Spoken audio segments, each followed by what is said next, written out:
वालेकुम। जी अस्सलाम वालेकुम। कौन है हमारे साथ, कहाँ से? जी मैं कराची से बात कर रहा हूँ, अदील बात कर रहा हूँ। जी अजील भाई, क्या पूछना है आपने?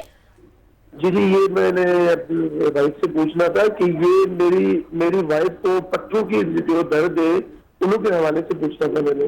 पट्टों का दर्द है? ठीक हो गया जी। उम्र क्या है उनकी? उनकी उम्र है 25 साल। वजन हैं? कितना है उनका? जी हो सकता है सभी। 70 है। ओ 70 है। बहुत ब्लड ज्यादा। ग्रुप क्या है उनका? जी ब्लड ग्रुप क्या है उनका? बी पॉजिटिव मेरे की। शादी कब से हुई है आपकी? शादी तकरीबन मेरा ख्याल है 3 से 4 साल हो गए। कंफर्म करें भाईजान, बड़ा नाजुक मामला है। ठीक है, 4 साल हो गए। उसके बाद बच्चे कितने हैं माशाल्लाह आपके पास? 2 बच्चे माशाल्लाह। 2 बच्चे हैं। उसके बाद आपकी मिसेज का वजन भी बढ़ रहा होगा कंफर्म। जी बिल्कुल बिल्कुल। देखें ये हार्मोन इशू भी उन होते हैं। लोगों को 1-2 दिन अच्छा, हुए तो ये मोरों की दर्द के लिए भी उन्होंने डॉक्टर ने बोला था। देखें एक जी, मिनट को बोला आंसर था, बताएं इनको क्या अभी बोला था? खुदाफिज करके फिर बात करें ना, फिर वो।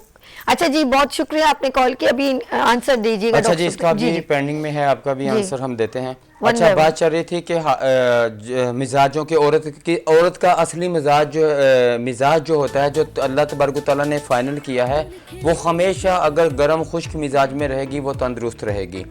10 साल से बलूगत में आते हुए ये 2 मिजाजों को टच करते हुए 2-2 महीने 3-3 महीने ये असली मिजाज के अंदर आ जाएगी।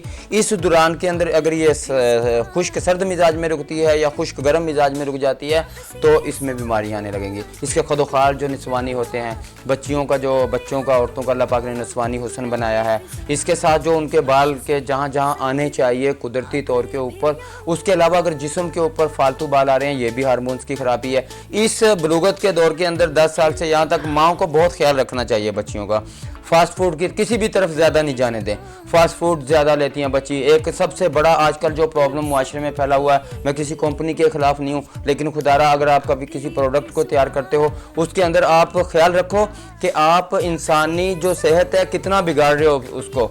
मैं हुकूमत पाकिस्तान से ये गुजारिश करूँगा कि ये नूडल्स के जो लोग हैं, ये जो मैगी के और नूडल्स के खास तौर पे हाँ, ये जिसमें बहुत ज़्यादा मसाला डलता है, मेरे अपने घर के अंदर भी ऐसी बच्चियां मौजूद हैं जिनके साथ वो खाती हैं वो, और उसके साथ उनका जिगर प्रॉब्लम में करता है, जिगर प्रॉब्लम होता है, हार्मोन्स बिगड़ता है। अगर आप बच्चियों के ऊपर बहुत सख्ती से पाबंदी लगाएं कि वो नूडल्स का ज़्यादा इस्तेमाल ना करें, कुछ मैगी भी होती है, कुछ नूडल्स भी शायद होता है, कुछ इसी तरह के और भी आइटम है, तो मैं गुजारिश ये कर रहा हूँ कि उनके अंदर जो है वो टाटरी पाई जाती है, ठीक है, सिट्रिक एसिड बहुत ज़्यादा है। तो आप अपने बच्चों की अगर हार्मोन्स में अगर जिगर के प्रॉब्लम में रंग को पीला देख रहे हैं तो उसके ऊपर पाबंदी लगाएं। स्ट्रिंग अभी मैं बोतल का तो चलो नाम नहीं लेता, उसकी वजह से जो ऐसी बोतलें चल रही हैं जिसके अंदर जो है सुबह सुबह आप बच्चों को नहीं दें, यानी कि कार्बोनेटेड मशरूबात जो हैं, जो भी ये काली पीली बोतलें हैं, इनका इस्तेमाल एक तरीके से अपने बच्चों को करवाएं। मेरे भाई ने काली पीली नीली बोतलें, आप इनको बहुत तरीके से इस्तेमाल करवाएं।